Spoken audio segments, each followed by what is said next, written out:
Hey guys, good morning. Guys, one should never give up. Today is hard, tomorrow is worse, but day after tomorrow will be a sunshine. I know these words are very much enlightening, right? Guys, when you have so much talent in one of the profession or one of the career which you actually want to profess, try to utilize your talent. Try to make optimum utilization of resources along with your talent and bring out in a creative and an innovative manner. Then which company gives a backstep in order to take you or in order to hire you? The companies itself will file among themselves that they wanted such type of employee working under him. So this is the tip of today for you guys.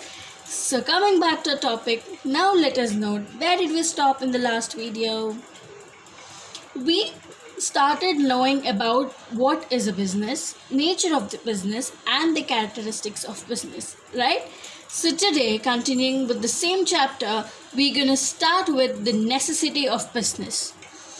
Guys, out of all the approaches which I have taken in general, people say business, the necessity of the business, the answer would be only one point, that is a profit motive that he is doing for his personal satisfaction, for his income satisfaction. Guys, the main reason of starting of a business is not only a personal satisfaction or monetary satisfaction, but there are more underlying points or the factors which determine the setting up of a business or which makes a person necessity to start up a business. So today we are going to learn about those 5 important points which acts necessary and which is implemented at the same time, which are the main points for the necessity of a business to get started. So let us know why a business is started. What is the necessity? What is the main motive behind starting up a business? Your first point goes like this: to remove poverty. Guys, what exactly poverty is? What is BPL, guys? In a general note, and this is not the thing which only a commerce or an economics or an humanities course people should know, but each and every one who is staying in this country should know this word. What is BPL?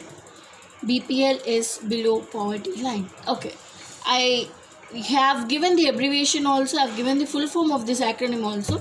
Now tell me, what is below poverty line?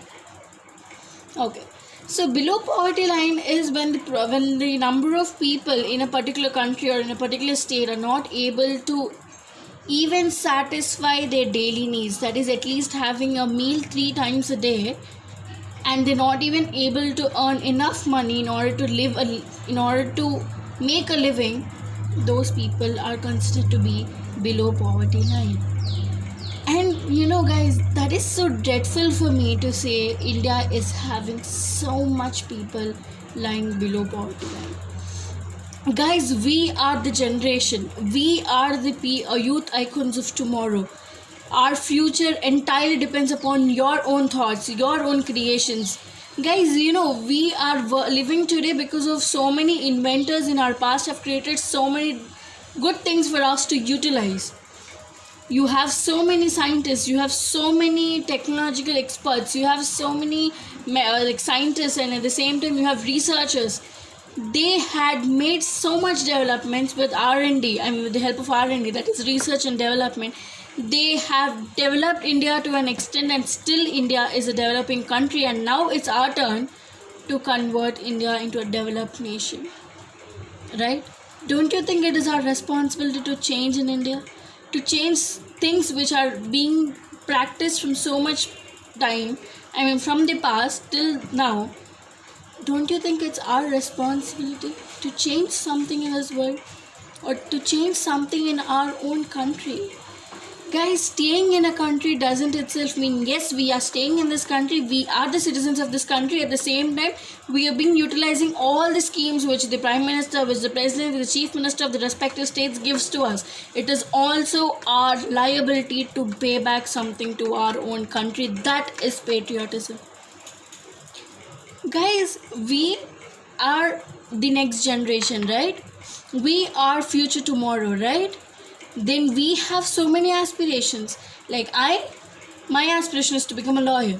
You, the people who are listening to this video, you have your own ambitions, you have your own goals. Try to utilize it how it is helpful to change something in India. And guys, we are learning so much, we are striving so much to learn something. You remember this Nelson Mandela's quotes: education is the most powerful weapon that can be used to change the world. Why can't we use our education to change some sorts of things in our own country? For example, poverty. There are so many people lying below poverty line. It is not only the responsibility of the government, or not only the responsibility of the people who look into all the commissions who look into such people, it is also the responsibility of all the citizens. Business, the economic development of a country doesn't itself lie in the number of markets or number of businesses or number of companies you set up in a country, but is also how many people you're bringing from below poverty line to a level where they can earn an income, where they can make a happy living, where they can have 3 meals a day. That is your economic development. This is a small quotation from my side to all the people, all the viewers who are listening to us. Guys, we are professing a particular profession, and we need to see that when we actually reach our goals or aspirations, we need to bring a change in this country. We need to bring the people. Now, if at all you can come into census, when we talk about census, there are at least 10% or 9%. I'm not accurate with the statistical data, but in the next video I'll obviously say to you about that. But do you think you have to reduce this percentage of people lying below poverty line? We have to. So that's a responsibility. So talking about how a business can remove poverty.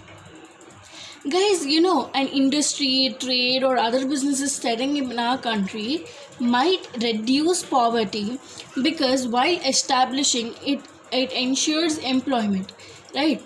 At the same time, when there is a business being established in a country, it therefore helps in your country might have abundant natural resources, guys, and business enterprises use this natural resources and vacate those places. Suppose you see people staying outside, in the outskirts, and they're staying on roads, and there is a business enterprise which have to be set up there.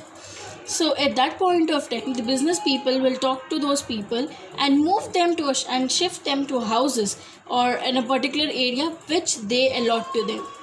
And at the same time, they also give them a promise in order to generate employment.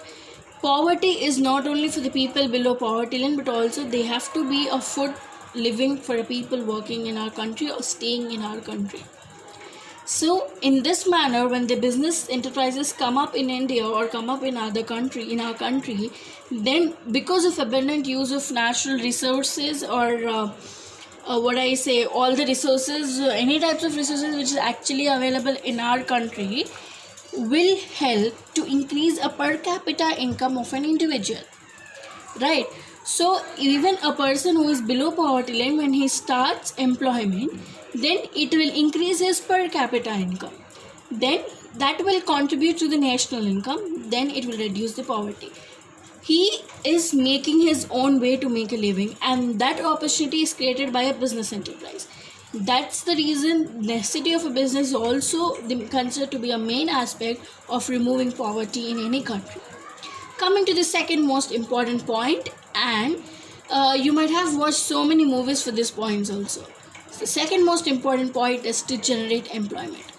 Guys, out of almost 60% of the movies which come up through right now with regards to farmers or with regards to agricultural businesses, they say that there is an enterprise or a factory which has to start up here, and I want the people to vacate this place, and with an agreement stated that all the youth in this particular village will be assured of employment in my own factory.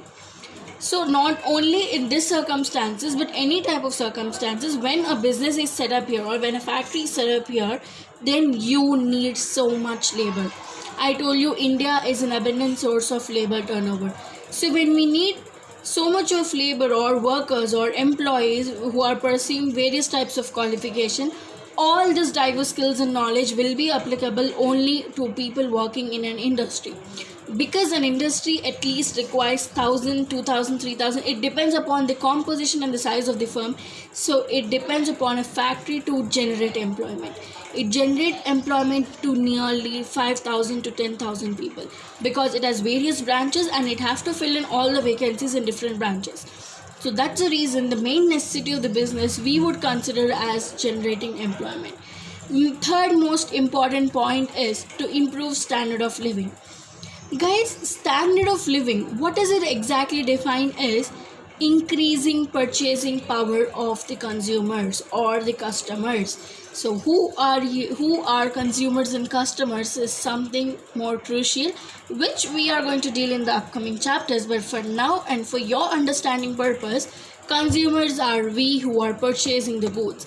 Not only we, but remember guys, wholesalers and retailers doesn't come under consumers, because they are not consuming it directly and they are supplying the goods to us which are consumable to us. Though at one point of time they have been considered indirectly as the consumers to the main industry, that's the primary industry, but the utmost consumers or the customers are the people who purchase the product in order to consume or in order to utilize in their daily resources.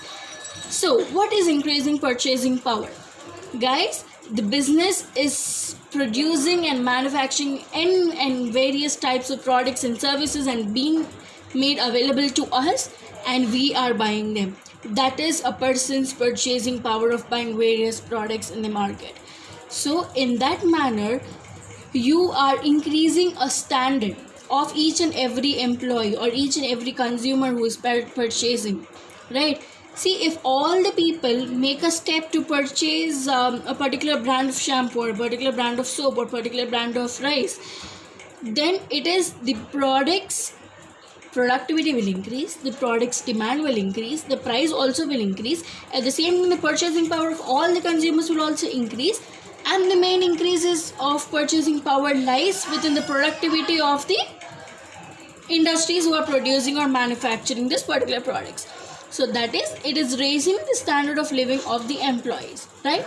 Now coming to the fourth important point, to earn foreign exchange. Guys, though in any country we have abundant natural resources and we have so many resources which are being able to use and to produce a particular product, still we need foreign exchange, because we want even our products to sell in our foreign countries, because we also have to create some fame for our own country and other countries too. So in order to earn foreign exchange, they need to set up businesses. Under businesses, you for procuring your raw materials or any other materials in order to furnish a finished product, then you need some raw materials. If those raw materials are not being supplied in our own country, then we earn it via foreign exchange. Foreign exchange is nothing but your imports and exports. You are creating a fame of your country in other countries, and they also replicating the same thing, that is, they wanted an exchange of some product even in our country. So that's also a most interesting topic where you can actually research on as a commerce student also. So coming to the most important, fifth important necessity of starting up a business is to ensure social welfare or to promote social welfare. Guys, business can enrich human life and enhance the entire society. In the course of business activity, people belonging to various regions, caste, creed, sex, and all their age, all these, they are being promoted in order to promote social welfare. Guys, in an industry or in any production of any product, do we actually have to make an analysis to know which religion guy is producing this product, or which caste does he belongs to the person who is producing the product? Do you make any sort of such analysis? No. I don't know. When you don't even want to know who is producing the product or what is the religion of that particular product, why do you want to even bother it in a natural resources or in a natural calamities? There have been examples and many landmark things which happen in our own country when there is a discrimination of religion. Guys, as far as this point is concerned, I just wanted to say you one more most important point is one should not discriminate others irrespective of the caste, creed, religion, age, gender also. I really don't understand what is the necessity for you to do so. Guys, when you are when you met with an accident and you're suddenly hospitalized and there is an urgency of blood and there's some person who have donated blood to you and also he already left the hospital, do you still wanted to make a research there? Excuse me, doctor, what is the religion of the person who have donated blood? Will you make that what I say you there? Will you make that interrogation to the doctor right over there? No, right? So please don't make it in elsewhere also. That's a small request. And as a law student also, I have to promote this. Okay. So we have known about how a social welfare is being developed. When there is no discrimination in a factory, when there is no discrimination in industry, it is bringing people together. That is, it is increasing social welfare irrespective of discrimination, right? So these are the major 5 points which make a business to be necessity, and at the same time it is so much necessary in order to start up in a country. Guys, I told you yesterday in a definition which we dealt about is given by B.O. Wheeler. He said business is like a weather. Business is like a weather with us every day. Sometimes they will be like it is very hot, that is it is selling, buying and firing, producing and financing. And why B.O. Wheeler considered business like a weather, because sometimes it's summer, like the demand is high, then also the supply is high. Sometimes it's like winter, it's so cool, the demand is there but there is no supply. Sometimes it's like rainy, there is no production at all. So he compared business, the greater, most wider composition element, into a smaller part called weather.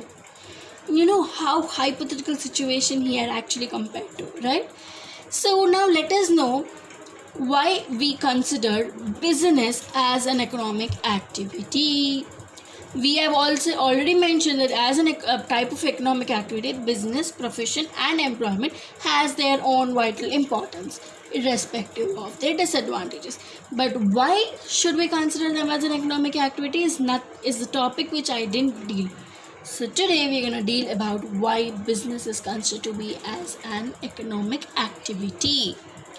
So first of all, before you tell or you consider why a business should be considered as an economic activity, you can make a small, not a small, but it's like you can furnish 3 important steps, and these are the conditions which any profession, like business, profession or employment, if these 3 conditions are fulfilled, then you can consider business, profession, employment as an economic activity. So coming to the first one, with respect to business, we are going to deal why it is called as an economic activity. So the main objective of a business is to sell goods and services for profits. So the word profit here is an economic motive. Economic, the word economic means something dealing with monetary terms, something dealing with money, in precisely something which deals with cash. Okay, so when you consider saying that business main motive, business is started up, it starts a plan, it formulates a strategy, it tends to manufacture various products or render some services. When these products are sold to the consumer, sold to wholesalers, sold to retailers, and if these services are rendered to the public, but for what? For earning profits or for earning money, for monetary purpose. Then if any economic activity which is dealing with all such sorts of things, buying and selling of goods and services or rendering services only for a profit motive, is called an economic activity. Then coming your second condition which a business should fulfill is business activities should involve use of resources. Guys, what are the 4 main important resources which I have stated in my earlier videos? There is the factors of production: land, labor, capital and organization. These four are plays a vital role in commerce industry or in a business industry, because for a business to start up, it should involve and it should make an optimum utilization of these four resources. You need to have land in order to set up a business enterprise, labor, then you need workers, you need employers in order to work on your machines and equipments and deliver a finished good. Land, labor, capital. Capital is the amount of investment which you have to put up for the starting of a business.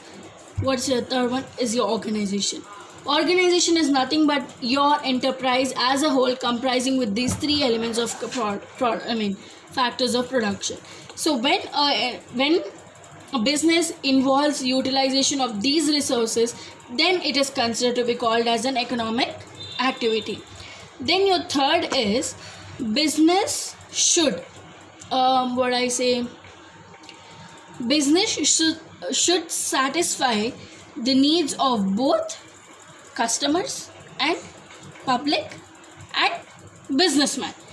Guys, as a businessman, head of one business, I also have to serve the other persons also, right? Other businessman in the same industry also, right? At the same time, my customers and my public. I have to do something legally, not illegally. Legal products. I have to produce capital goods or market goods. I have to produce only for the benefit derived by the utilization of these commodities by the public and the other businessman. They have to derive satisfaction stating that yes, this is the product which we actually wanted to. So if this business involves buying and selling of goods and services or for a profit motive, if business involves use of all the optimum utilization of all the factors of production at the same time, all the resources available, and if it is selling and to satisfy the needs of both the public and the businessman, then as a business is taking into consideration all these three above points, business is considered to called as an economic activity. So that's all for today, and in the upcoming video let us know various types and not types but objectives of business. We have economic objectives, we have social objectives, we have human objectives, we have national objectives. So we're going to deal with them in detail in our upcoming video. Guys, no matter how smart you are, the thing which you should know is how to deal with people. If you don't know how to deal with people, your smartness is nothing. Your dreams will be like dreams forever. Know how to deal with people, how to mold them to work for you, then start up a business. So keep smiling and stay tuned for the upcoming video to know about the various objectives of business. Thank you.